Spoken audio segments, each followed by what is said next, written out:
Question കുറെ ദിവസമായില്ലേ question answers ചെയ്തിട്ട്. അപ്പോൾ ഇന്ന് നെക്സ്റ്റ് ക്വസ്റ്റ്യൻ ഞാൻ പിക്ക് ചെയ്തേക്കുന്നത് ഗൗരിയാന്ന് തോന്നുന്നു. ക്വസ്റ്റ്യൻ, ദുബായിൽ നിന്ന് ഖത്തറിലോട്ട് റീലൊക്കേറ്റ് ചെയ്യുമ്പോൾ ഉള്ള കുറേ കാര്യങ്ങളെ പറ്റിയാണ് ചോദിച്ചേക്കുന്നത്. ലിവിങ് കോസ്റ്റ്, പിന്നെ ജോലി കാര്യങ്ങള്, അങ്ങനത്തെ ഒക്കെ കുറച്ച് ക്വസ്റ്റ്യൻസ്. എനിക്ക് തോന്നുന്നു ദുബായിൽ നിന്ന് ഖത്തറിന് ലൈഫ് സ്റ്റൈല്, സ്പീഡ് ഇവിടെ ഭയങ്കര സ്ലോ ആണ്. എക്സാക്ട്ലി. അവിടെ എന്ന് വെച്ചാല് ഒരു ഞാൻ അധികം എനിക്ക് ദുബായി വലിയ എക്സ്പീരിയൻസ് ഒന്നുമില്ല. ഞാൻ കണ്ടേക്കുന്നത് ഇപ്പൊ ഞാൻ ഇങ്ങനെ ഓരോ ഒഫീഷ്യൽ കാര്യങ്ങൾക്ക് അവിടെ വന്നിട്ടുണ്ടായിരുന്നു ആദ്യം, വളരെ കൊല്ലങ്ങൾക്ക് മുന്നേ. അന്ന് തന്നെ ആൾക്കാര് ഒരു റോബോട്ടിക് ആണ്. രാവിലെ എഴുന്നേക്കുന്നു, എല്ലാവരും ബിസിയാവും, ഭയങ്കര ബിസി. Main thing traffic. ഇവിടെ പിന്നെ കുറച്ചുകൂടി റിലാക്സ്ഡ് ആണ്. നോക്കുമ്പോ ചിലപ്പോ ഖത്തറിനായിരിക്കും അഡ്വാൻറ്റേജ്. പക്ഷേ ഇപ്പൊ വീക്കെൻഡ് എന്റർടൈൻമെന്റ്സ് അത് ചിലപ്പോ ദുബായി ആയിരിക്കാം കൂടുതലും. ഞാനിപ്പോ നമ്മൾ ഫോളോ ചെയ്യുന്ന ലൈഫ് സ്റ്റൈൽ വെച്ചിട്ട് നമുക്ക് വീക്കെൻഡ്സ് അങ്ങനെ വലിയ ജഗബോഗാക്കാനുള്ള നോക്കാറില്ല. നമ്മൾക്ക് ബീച്ച് പോവാം, ഇവന്റ്സ് ഒക്കെ നോക്കാനുള്ളൂ. ജോബ് ഓപ്പർച്യൂണിറ്റി എന്ന് വെച്ചാൽ ഇപ്പൊ നമ്മൾക്ക് എല്ലാ മേഖലകളും അറിയില്ല. നമുക്കറിയാവുന്ന മേഖല ഇപ്പൊ എനിക്ക് കൺസ്ട്രക്ഷൻ മേഖലകളിൽ റിലേറ്റഡ് ആണ് എന്റെ വർക്ക് നിൽക്കുന്നതുകൊണ്ട് അതിനെ കുറിച്ചുള്ള എനിക്ക് പറയാൻ പറ്റും. അതും 100% ശരിയാവണമെന്നല്ല, എൻ്റെ ഒരു പെർസ്പെക്റ്റീവ്. എൻ്റെ പെർസ്പെക്റ്റീവില് ഇന്ത്യ സെക്ടറിൽ പിന്നെയും ഇവിടെ ഓപ്പർച്യൂണിറ്റീസ് ഉണ്ട് ആസ് ഓഫ് നൗ. ബാക്കി കൺസ്ട്രക്ഷൻ പൊതുവേ കുറച്ച് ശോകമാണ്. പൊതുവേ കുറച്ചല്ല, കുറച്ചധികം ശോകമാണ്. പിന്നെ ബാക്കി ഇപ്പൊ ഹെൽത്ത് സെക്ടറും എഡ്യൂക്കേഷൻ സെക്ടറൊക്കെ എങ്ങനെയാന്നുള്ളത് നമുക്ക് വലിയ ധാരണയില്ല. ബാങ്കിങ് സെക്ടറൊന്നും നമുക്ക് അറിയില്ല എങ്ങനെ ഓപ്പർച്യൂണിറ്റീസ് അധികം ഉണ്ടോ എന്നുള്ളത്. പിന്നെ കാണുന്നത് പിന്നെ ഫെസിലിറ്റീസ് മാനേജ്മെന്റ് മേഖലകളിലും കുറച്ച് ജോലികൾ കാണുന്നുണ്ട്. എഡ്യൂക്കേഷൻ സെക്ടർ ഞാൻ പറയാം. ഞാൻ യൂണിവേഴ്സിറ്റിയിലാണ് വർക്ക് ചെയ്യുന്നത്. അതുപോലെ ഖത്തർ ഫൗണ്ടേഷൻ അണ്ടറിലുള്ള യൂണിവേഴ്സിറ്റീസിലെ സിറ്റുവേഷൻ എന്ന് വെച്ചാൽ അവിടെ ടെമ്പററി ആയിട്ട് ജോലി ചെയ്യുന്ന ആൾക്കാരുണ്ടാവും. അപ്പോൾ ഒരു പെർമനന്റ് പൊസിഷൻ വരുമ്പോൾ ആ ടെമ്പററി ആയിട്ടുള്ള ആൾക്കാരെയായിരിക്കും ഒരു പെർമനന്റ് ആക്കുന്നത്. പുറത്തുനിന്ന് ആൾക്കാരെടുക്കല് വളരെ റെയറാണ് ഇപ്പം. അത് അങ്ങനെ ഒരു സിറ്റുവേഷൻ ഇപ്പം എഡ്യൂക്കേഷനിൽ അങ്ങനെ ഒരു സിറ്റുവേഷൻ നടക്കുന്നുണ്ട്. പിന്നെ സ്കൂൾസ്, ഇന്ത്യൻ അങ്ങനത്തെ സ്കൂൾസ് ആണെങ്കിൽ സാലറി കുറവാണ്. അല്ലാതെ നോക്കണമെങ്കിൽ ഇന്റർനാഷണൽ സ്കൂൾസ് നോക്കണം. അങ്ങനെ ഇന്റർനാഷണൽ സ്കൂൾസ് കിട്ടുകയാണെങ്കിലും സാലറി വൈസ് നല്ല സാലറി ആയിരിക്കും. അപ്പൊ അതൊരു സ്കോപ്പ് ഓഫ് ഓപ്പർച്യൂണിറ്റി ആയിട്ട് എനിക്ക് തോന്നുന്നു, ഇന്റർനാഷണൽ സ്കൂൾസ്. പിന്നെ ഇപ്പോ ലിവിങ് എക്സ്പെൻസ് പറയുകയാണെങ്കിൽ ഇപ്പോ നമ്മുടെ ഗ്രോസറി അതൊക്കെ ദുബായിയുടെ കമ്പാരിസൺ അല്ല, നമുക്ക് കമ്പാരിറ്റീവ്ലി അഫോർഡബിൾ ആണ്. പിന്നെ വാട്ടർ ഇലക്ട്രിസിറ്റി ബില്ല് എനിക്ക് തോന്നുന്നു വേൾഡിൽ ഏറ്റവും ചീപ്പസ്റ്റ് ഇലക്ട്രിസിറ്റി കൊടുക്കുന്നത് ഖത്തറാണ്. വാട്ടർ ബില്ല് കുഴപ്പമില്ല, അങ്ങനെ ഭയങ്കര കൂടുതലാണോ എന്ന് ചോദിച്ചു കഴിഞ്ഞാൽ അല്ല. നമുക്ക് മന്ത്ലി നമ്മളിപ്പോ ഒരു 3 bedroom അപ്പാർട്ട്മെന്റ് ആണ് താമസിക്കുന്നത്. നമുക്ക് മന്ത്ലി ഒരു 300 to 500 ഇടയിലായിരിക്കാം ഓൺ ആൻ ആവറേജ് ബില്ല് വരുന്നത്.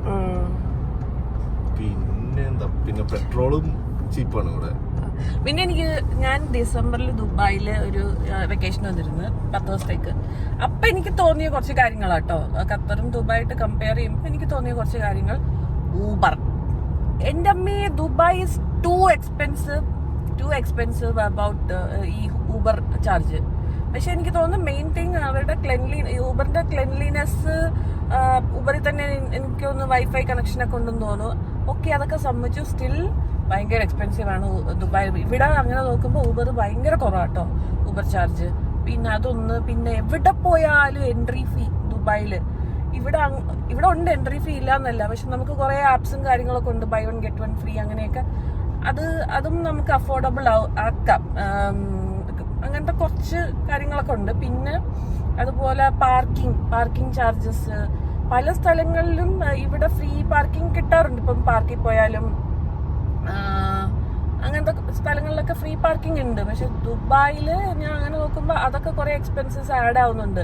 എവിടെയെങ്കിലും പോകുന്ന അവിടെ പാർക്ക് ചെയ്യുന്ന cost, entry fee cost, Uber cost, ഇതൊക്കെ എനിക്ക് ഭയങ്കര കൂടുതലായിട്ട് തോന്നിയിരുന്നു. അപ്പൊ അങ്ങനെ നോക്കുമ്പോൾ ഖത്തർ ആ കുറെ കാര്യങ്ങൾ നമുക്ക് കുറെയൊക്കെ സേവ് ചെയ്യാൻ പറ്റും.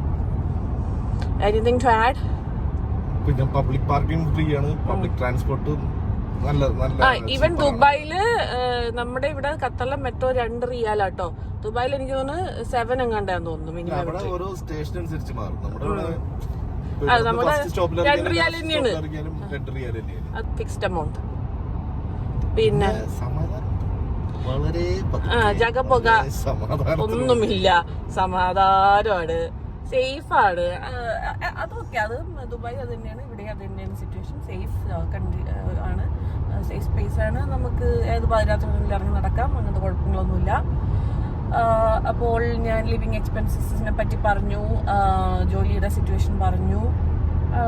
വേറെ എന്താ ഇപ്പൊ ഖത്തറും ദുബായും തമ്മിൽ കമ്പയർ ചെയ്യുകയാണെങ്കിൽ ഇതന്നെ മെയിൻ. ഇത് തന്നെയാണ്, അവിടുത്തെ ഒരു ഫാസ്റ്റ് ലൈഫ് ഇവിടെ കിട്ടൂല.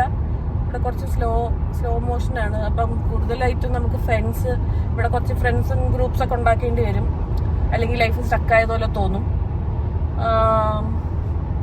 പിന്നെന്താണ്, പിന്നെ ബോറടിക്കുമ്പോൾ ഒരു കാര്യം ചെയ്യും, ഒന്ന് നാട്ടിലൊക്കെ പോവാ, അല്ലെങ്കിൽ കറങ്ങാൻ പോവാ, അതൊക്കെ ചെയ്യാ.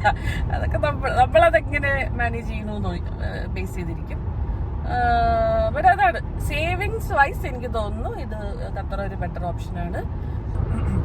എനിക്കൊരു ബുദ്ധിമുട്ടായിട്ട് തോന്നുന്നത് ദുബായിൽ ഇന്ത്യൻ സ്കൂൾസ് കുറച്ച് അധികമാണ്. നമുക്ക് മക്കൾക്ക് അഡ്മിഷൻ കിട്ടാനൊക്കെ എനിക്ക് തോന്നുന്നു കുറച്ചും കൂടെ ഒരു ഓപ്ഷൻസ്, സ്കൂൾസിന്റെ ഓപ്ഷൻസ് ദുബായിലുണ്ടെന്ന് തോന്നുന്നു. പക്ഷെ ഖത്തറിൽ വളരെ ലിമിറ്റഡ് ആണ് ഇന്ത്യൻ സ്കൂൾസ് ഓപ്ഷൻസ്. പിന്നുള്ളത് ഇന്റർനാഷണൽ സ്കൂൾസ് ആണ്. ഇന്റർനാഷണൽ സ്കൂൾസ് എന്ന് പറഞ്ഞാൽ ഫീസ് രക്ഷയില്ലാത്ത ഫീ ആണ്. അൺലെസ് നമ്മുടെ ജോലി ഫീ കവർ ചെയ്യണമെങ്കിൽ മാത്രമേ നമുക്ക് ഇന്റർനാഷണൽ സ്കൂൾ ഓപ്ഷൻസ് നോക്കാൻ പറ്റുള്ളൂ. അതർവൈസ് ലിമിറ്റഡ് ഓപ്ഷനാണ് സ്കൂൾസ്, ഇന്ത്യൻ സ്കൂൾസ്. അതൊരു പ്രശ്നമാണ്. പിന്നെ ഹെൽത്ത് ഓൾസോ എനിക്ക് തോന്നുന്നു അത് ദുബായിലും അത് തന്നെയായിരിക്കും സിറ്റുവേഷൻ. ഇൻഷുറൻസ് ഉണ്ടെങ്കിൽ ഓക്കെ, അല്ലെങ്കിൽ ഗവൺമെന്റ് ഫെസിലിറ്റീസും പിന്നെ എന്തൊക്കെ ഉണ്ടല്ലേ, ഹമദ് കാർഡ് എടുക്കണം. അതൊന്നും വലിയ ഇഷ്യൂ അല്ല. വർഷത്തിലൊരു ഹമദ് കാർഡ് ഇഷ്യൂ ഇല്ല. നമ്മുടെ പബ്ലിക് ഹെൽത്ത് സെന്ററിൽ പോകണമെങ്കിൽ വലിയ വെയിറ്റിംഗ് ഇല്ലാതെ തീരും. ഹെൽത്ത് വൈസ് ശരിക്കും ഇവിടെ ഫ്രീ ആണ്. ഈ ഹമദ് കാർഡ് വർഷത്തിലൊരു $100 ഒരു ഹമദ് കാർഡ് എടുക്കുക എന്ന് വെച്ചാൽ ഇവിടെ ഗവൺമെന്റ് സർവീസ്. അത് കഴിഞ്ഞാൽ പിന്നെ ഫൈൻ.